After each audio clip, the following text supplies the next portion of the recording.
Bhajani Tai Gaura Radeshyam Jabo Hare Krishna Hare Ram. Welcome. I hope you are doing well. If you click this video, it's because something deep is resounding with you. I am always looking for intelligent, wise, and deep spiritual lectures, words that will increase the willpower of developing myself and helping others. I found a super deep and spiritual lecture by Lama Yeshe regarding the true religion, through spiritualism, through spiritual path. And this is, of course, also relevant for Gaudiyas, Vaishnavas, and for every single soul. When he say Buddha, we can take it as God, since our texts are saying that the Buddha is the incarnation of God as well. The lecture is over 30 minutes. I recommend you to get a comfortable position and meditate this lecture. Reflections on Christmas. This is the week of Holy Jesus' birth, and I suggest that in honor of this special event, we make some sort of celebration. But we should try to make it meaningful. It should not be some kind of physical sensation, bringing only more confusion and superstition to our mind. For a Christmas celebration to be a good one, it must be of a truly religious nature. Jesus came to this earth and presented his teachings, but worldly beings completely disregard this fact. For them, Christmas means first and foremost, shopping, spending money, buying presents, and creating confusion. Such confusion is entirely of our own making. We have the power to make Christmas meaningful, peaceful, and truly religious, but instead of using this power, we succumb to worldly negative energy. We go shopping to buy presents, but generally this is not done with anything even resembling a loving attitude. We think, I really must buy something for my sister because if I don't give her anything, maybe she won't like me anymore. Maybe she won't give me anything either. Or, I better not get my friend a cheap present or I might not get anything valuable back from him next year. Such thoughts are extremely negative, leading to nothing but further dissatisfaction. They are totally involved with egotistic and immature notions about what true happiness is. They have nothing whatsoever to do with religion. True religion brings peace and satisfaction to the mind. Actions that arouse only confusion serve no religious function at all. They stem instead from a political mind that thinks, if I give this, I'll get that in return. Such a mind is extremely immature and selfish. It delights when many presents are received, and is depressed when expectations go unfulfilled. What difference then is there between such a mind and that of a small child? We consider ourselves to be grown up, but our actions and attitudes show us to be little different from our children. They exaggerate the importance of receiving gifts, and so do we. In fact, their exaggerated expectations, their mind of confusion and dissatisfaction, develops largely from watching us. If we were to act in a consistently mature and meaningful way, our children would also become peaceful.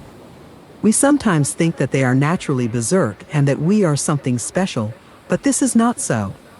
Check up and see exactly what happens when a holiday approaches. We are the ones who create the commotion. The first thing that happens at the beginning of a holiday is that husband and wife, uncle and aunt and so forth begin to fight with one another. Can you imagine that? Be honest and investigate the truth of this. And nearly all their fights are over material possessions. This is especially true at Christmas time. I am not trying to be excessively negative, just check up and see if this is true or not.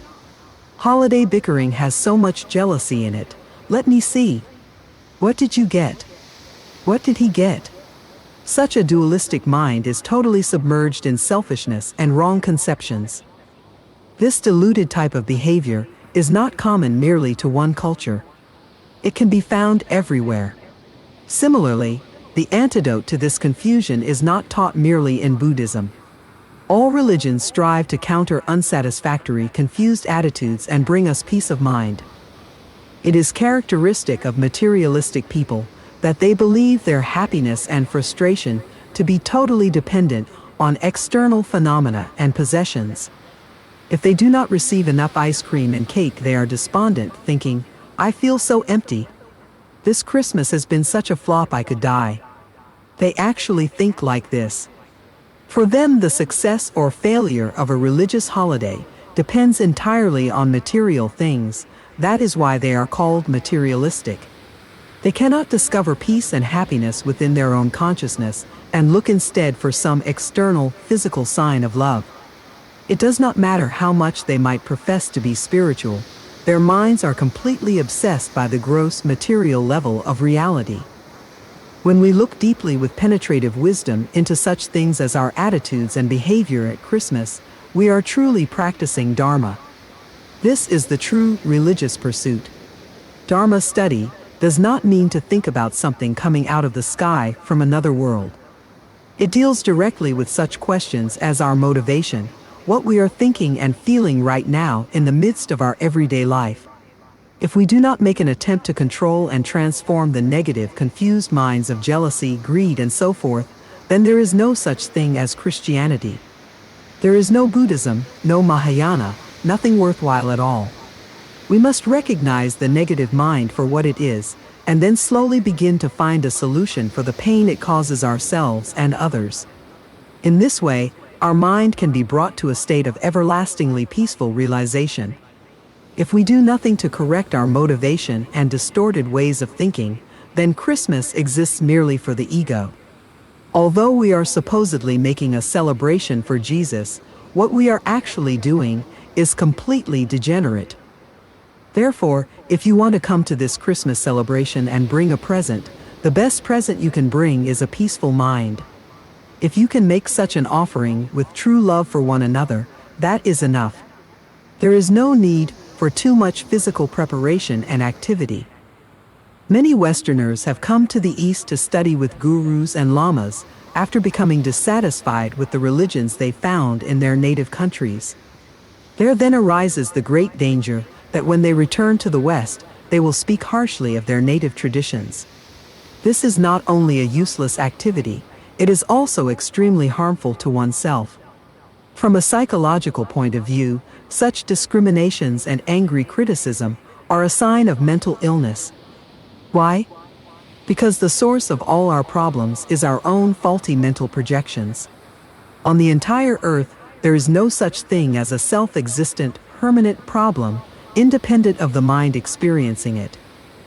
Therefore, since difficulties arise only because of the diluted way we view things, our emotional criticism of another religious tradition is completely misguided and psychologically unsound. It is a form of egomania to deny our own responsibility for what bothers us and instead place the blame on a completely inappropriate object. Furthermore, Buddha himself set as one commitment upon receiving an empowerment to practice his most profound Tantra teachings, the vow not to disparage with hostility any philosophical or religious doctrine whatsoever. He knew that receiving such special initiations and teachings could lead to arrogance, and established this precept specifically to counter it. For these reasons, then, we should guard ourselves against all sectarian thought. It is our habit to make constant comparisons between things. Our thoughts run to partisanship very readily. Whatever we identify as our own trip automatically becomes the best, and we feel it our duty to fight with anyone who holds a contrary opinion. This is the way in which a deluded mind naturally works. Our false feeling of superiority compels us to look down on anything we feel to be opposed to our beliefs. As a result, we often end up criticizing something merely because we do not understand it. This is nothing but a sign of ignorance. For example, in the Bible, it says that God created everything. Many of us might rebel at such a statement and react to it in a rigid and closed-minded manner. But perhaps we do so only because we are unable or unwilling to grasp its psychological importance and make the appropriate interpretation. Maybe it would be better for us if we could learn to interpret things less literally and be more flexible in our approach to ideas that are foreign or difficult to understand. In this way, realizations would have a chance to grow. In terms of this example, we should understand that we Westerners have such a strong desire to be free and independent. I want to take care of myself. I want to do my thing. I. Even if someone offers us help, we reject it. Such a selfish misinterpretation of freedom is the cause of so many problems that it would be extremely beneficial to correct it somehow. Therefore, the teaching that says God created everything, including ourselves, can be a very effective antidote to our false pride. Our self-attachment lessens as respect for something greater than ourselves grows. This presents us with an alternative to respecting only ourselves and taking refuge only in our own petty ego. We here have great respect for Jesus, and since so many of my students are from the West, we have decided to follow their custom and hold this Christmas festival. But we must try to make it meaningful. From the time we were born until now, how many festivals have we attended? How did we behave during them? How did they affect our mind? Check up. Because of materialistic concerns, troubles often came, didn't they? For instance, when shopping for food and presents, we argued over the price. How much did you say that was? That's much too much. Don't try to cheat me. Blah blah blah. And at the actual party or festival itself, we experience the pains of overeating, disappointment, and the like. In such ways, Christmas has often brought us nothing but confusion. This is not a criticism of Christmas. I have great respect for Lord Jesus. It is we ourselves who are confused and therefore responsible for Christmas's confusion. Jesus brought teachings to show us how to be peaceful. Out of respect for him, his birth festival should also be peaceful. If it is not, this clearly shows that we have not understood what he taught at all. We may think that a proper show of respect, a true festival, depends on how much physical preparation we make. But only a very advanced and controlled mind can deal with external material without attachment. Ordinary minds quickly become involved in petty, selfish ego concerns. Similarly, we think that the sign of a true religious teaching is that a large number of people profess to follow it. But it is not necessary for a true teaching to attract many people. Here again, it is only the materialistic, political, and confused mind that thinks the highest truth must have a big congregation, great temples or churches, many monks and nuns, and so forth. No. These things in themselves are a sign of nothing. They do not determine the purity and quality of what a particular religion teaches. If such external criteria are used as guidelines, there will be no way to discover the treasure of everlasting peace existing within the mind of all sentient beings. When Jesus was living on this earth, there were no churches as such. His religion was not divided up into many groups and societies, with people saying, "I'm a member of this sect. What denomination do you belong to?" Things had not yet tightened up to the point where the devoted seeker felt compelled to choose one path over another. In this respect, at least, the people then were much more liberated than we are today. Whatever they did in terms of their religion was done honestly and sincerely.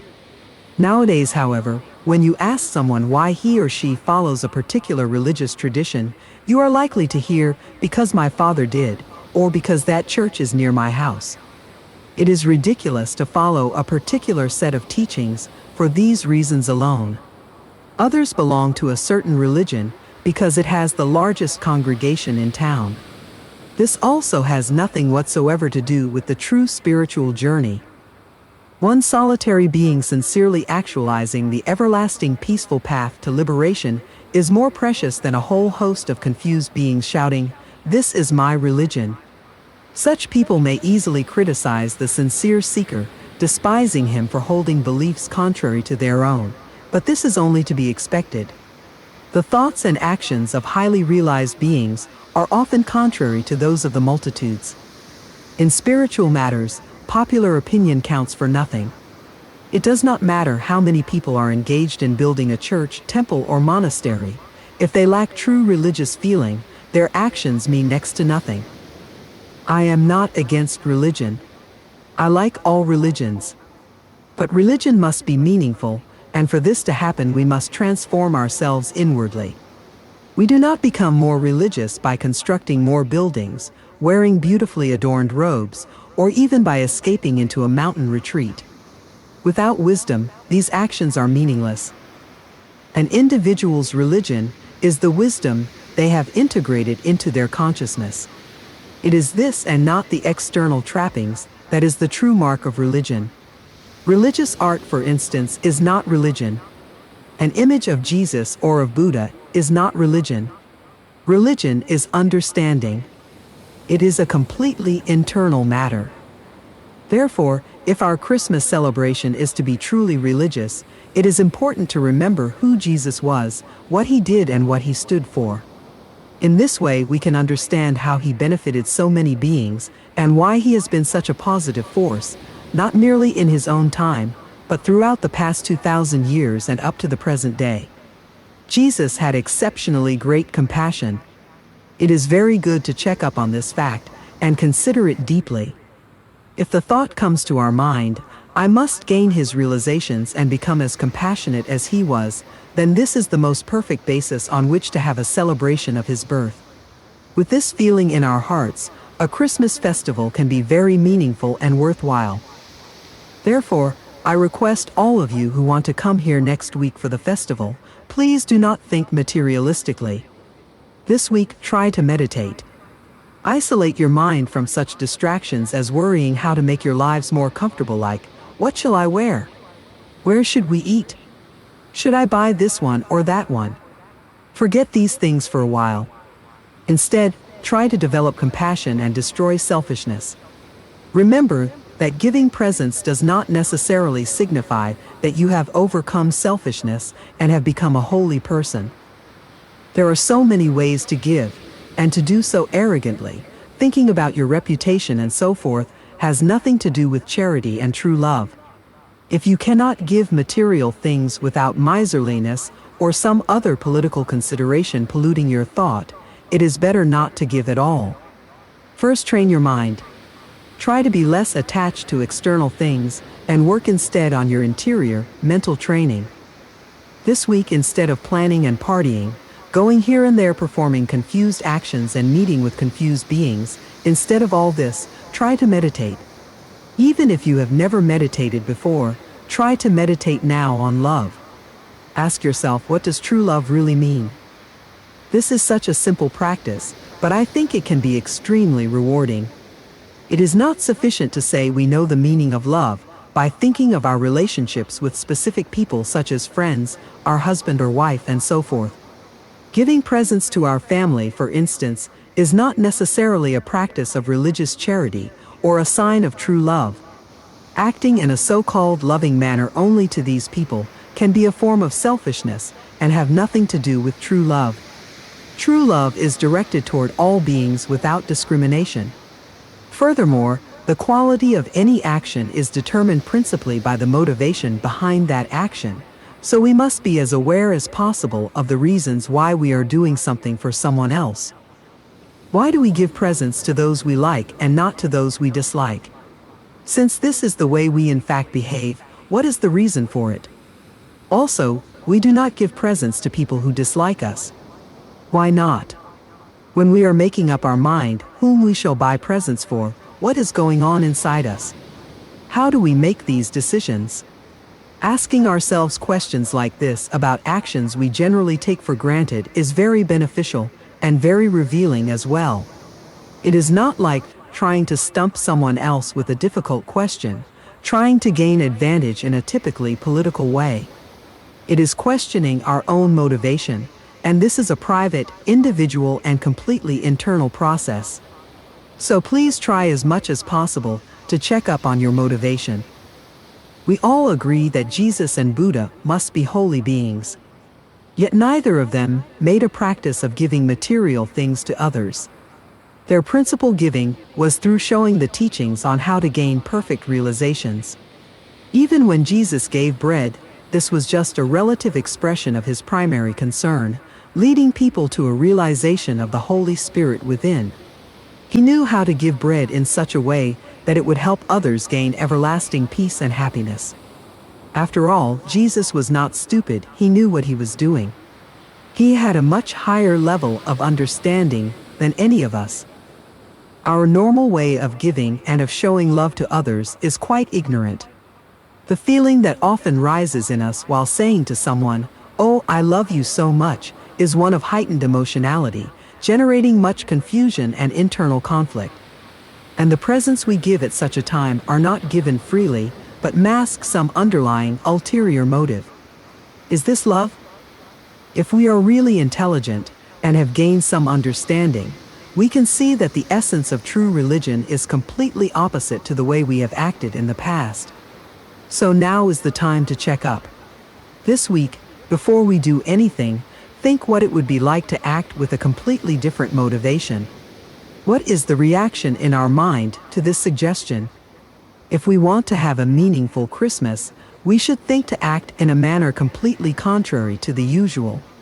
This does not mean, however, that we should alter our behavior on an external physical level, but rather work on changing our mental attitude. In this way, the festival of Jesus' birth can become truly worthwhile. Therefore, please try to keep these thoughts in mind and stay as alert as possible during the coming week. Try to discover within yourself the meaning of true silence, the silence of a peaceful, satisfied mind. Do not be concerned if the Lama's lectures contain many words or just a few. Words are cheap. The best thing to do is think deeply about whatever you hear. It is sufficient to hold just a simple phrase in your mind, "How can I achieve inner peace?" and question yourself about it regularly. If you give yourself enough time during the day to think about this, then sooner or later an answer will come. Generally, our mind is like stone. Although we have listened to the teachings of so many religions and philosophies, they have never penetrated our consciousness. The words we have heard have done nothing to bring us a better understanding of ourselves and the world around us. I truly feel this is our situation. If we had truly satisfying realizations, then it would not matter to us what the outside conditions were. We would always remain peaceful and happy. But we are not like this at all. For instance, if someone were to taunt us for some lack of knowledge, no matter how insignificant, we would immediately become upset, like, "Do you know how they make Coca-Cola? No, I'm so ignorant. I don't have even the faintest idea how it is made." But who cares? What is the ultimate benefit of knowing how to make Coca-Cola? Buddha discovered everlastingly peaceful realizations within himself, without having to know how to manufacture Coca-Cola. Think about what is important. Jesus also discovered the source of peace within himself. He did not have to build an atomic bomb to find this peace. But modern men, women, and children are so completely hemmed in by their own unexamined opinions that they do nothing but make more confusion for themselves. They do not possess integrated minds. The incredible amount of schooling they have received has not been digested, and no conclusions have been drawn. Their education has not enabled them to solve their inner problems and achieve peace of mind. We say that the modern person is so intelligent. But what good is our intelligence if we only use it to cheat one another? I hope that you who have come a long way to listen to this Lama's words are not offended by the fact that I have not had pleasant things to say to you. Almost every word of mine has been a criticism. But I did not mean to imply that you people possess the negative qualities I have been talking about. However, if some of what I have said strikes a chord within you, then maybe you should check up. In this way you can grow beyond such tendencies. Whenever you feel confused, penetrate within and analyze yourself. Observe what is happening to you on the inner levels. In this way, you will be able to draw integrated conclusions based on wisdom concerning your own behavior. Thus it may prove possible to gain some satisfaction from your life. Remember that Shakyamuni Buddha himself started off as a deluded being and eventually became enlightened by checking in this very same way. Peace, satisfaction, and security are primarily internal matters. Therefore, It is more important to be concerned with your own state of mind than to be distracted by society's confusion. Do not think, how can I possibly gain peace when so many countries are at war? Down with the oppressors. In most cases, such thoughts are merely vain words. Instead of expending your energy in such a fruitless way, try to be peaceful within yourself. This is much more realistic and has greater benefits than superficial political talk. Besides being of no help whatsoever in changing the external situation, such talk only adds to your own nervousness and makes matters worse. It is ignorant emotionalism, completely devoid of knowledge wisdom.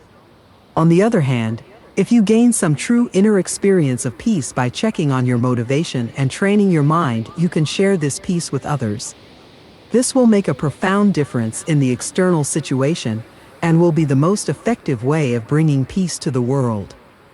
We pride ourselves on being logical.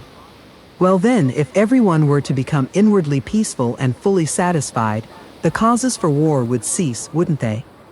Isn't this logical? Choose any international conflict at all, and imagine what would happen if the people on both sides were peaceful and inwardly satisfied. What would happen to the conflict? It is the height of ignorance to think that peace can be won by violent means, like thinking, we must have peace, therefore I am going to kill you. How absurd! As I said before, the only way to gain true peace is by discovering your own inner peaceful nature. This is the only effective solution. Do not trust my words about this matter. Think about them and check up if they make sense or not. Use your wisdom and do not blindly accept what someone dressed like a llama tells you. Listening to a lot of words without coming to some sort of conclusion from your own experience and insight is a waste of time and only creates more confusion. You must integrate what you hear and bring it together single-pointedly. Be observant and have an open mind until you reach a satisfying conclusion. There is no place in this short life for the arrogance of mere words. Try to actualize your understanding and make it a part of your daily practice. Thank you, and have a Merry Christmas. Jesus has definitely blessed you because you are already blessed. I am sure there is a circular pattern, even astrologically speaking, to your relationship with Him.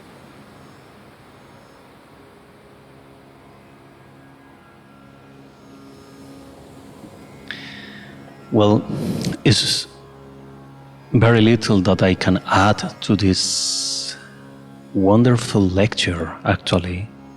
More than to say that when here we speak about Christmas, we can obviously apply it to Christmas time and these holy celebrations, but this is beyond what Christmas is and the consumist system is, or how the people is acting nowadays. This is a deep meditation and understanding on the inner truth, the real self. This information and super intelligent, brilliant, and deep spiritual, transformative wisdom is what I truly believe that sadhakas of all the lineages should face and work in or work with.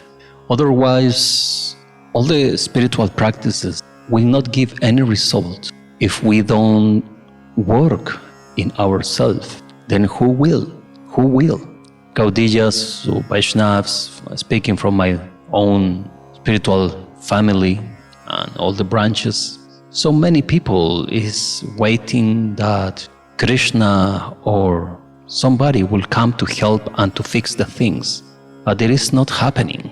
This is our own Kurukshetra war, where we must do the work, to fight. In the Bhagavad Gita, Krishna didn't say to Arjuna, okay, go home, go to eat something tasty and I will take care. Just go. Send greetings to Mataji. No, Krishna say, stand up like a man and fight. This fight is exactly what we are speaking about here. It's the inner fight that, of course, we can take it as a fight or we can take it as a inner work. Without that, there are only empty words. And look and search here and there, all the katas, lectures, people speaking, it's all external. Even if they are speaking on God, on spiritual life, it's all external, because the true techniques, way to get to the inner chamber are not present. Even it's quite possible that the very speakers are not able to see themselves. So the result, of course, are not coming. And this is the pain of humankind, to be stuck in the progress. I wish you a very good day, a deep meditation, a beautiful japo, Hare Krishna, Hare Ram. Shri Guru Deva ki jai, Radha Ramana ki jai, Jai Nitai, Jai Gaur, Jai Jai Shri Radhe Shyam.